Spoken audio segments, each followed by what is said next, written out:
উসমান হারুনি বলে, হে মাজুসিগণ, এই আগুনের মধ্যে আমি আমার হাত রাখবো বিষয়টা তা না, আমি এই আগুনের মধ্যে পুরো শরীর নিয়ে এই আগুনের মধ্যে প্রবেশ করব, একদিক দিয়ে প্রবেশ করব, যদি অপর পাশ দিয়ে আমি বাইরে হইতে পারি, শর্ত দাও তোমরা আমার খোদার প্রতি ঈমান আনবে কিনা। সুবহানাল্লাহ। ঠিক আছে, শর্ত মানলাম। এবার খাজা উসমান হারুনি রাহমাতুল্লাহি আলাইহি তিনি মাজুসীদের কাছ থেকে কিছুক্ষণ সময় চেয়ে নিলেন। উযু বানাইয়া যাই নামাজ বিছায়া 2 রাকাত নামাজ পড়লেন। নামাজ পড়া এবার রবের দরবারে হাত তুলছেন আর বলতেছেন, আল্লাহ, আপনি তো আমাদের জাতির পিতা আমার আব্বাকে এই আগুনের মধ্যে ফেলাইছিলেন। আল্লাহ, এই আগুনের কোনো যোগ্যতা নাই, আপনার হুকুম ছাড়া। আপনি হুকুম করলে এই আগুন জ্বলতে পারে, আপনি হুকুম না করলে এই আগুন জ্বালাইতে পারে না।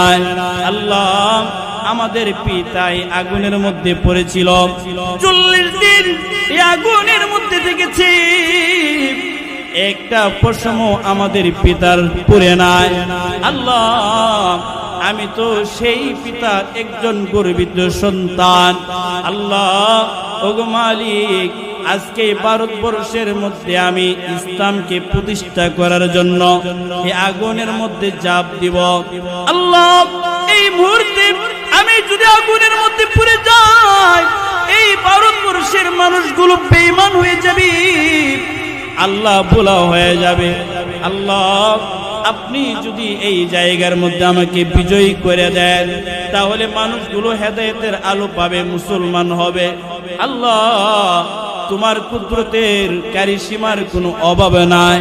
আল্লাহ, তোমার কাছে আমি ভিক্ষা চাইতেছি, এই ভারতবর্ষের মধ্যে ইসলাম প্রতিষ্ঠা করার জন্য হলেও আমাকে এই আগুনের মধ্যে, আল্লাহ, আমি যেন জীবন্ত বাইর হইতে পারি, সেই তৌফিক দিয়া দাও। সুবহানাল্লাহ। তারিখের কিতাবের মধ্যে আছে, খাজা উসমান হারুনি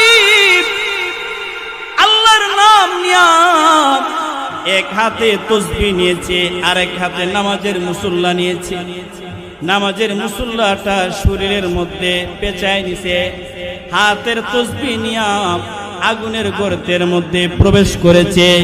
উচ্চ কণ্ঠে আল্লাহ আল্লাহ আল্লাহ আল্লাহ বলতে বলতে প্রবেশ করেছে। লম্বা সময় পর, কিছুক্ষণ পর, অনেক সময় পার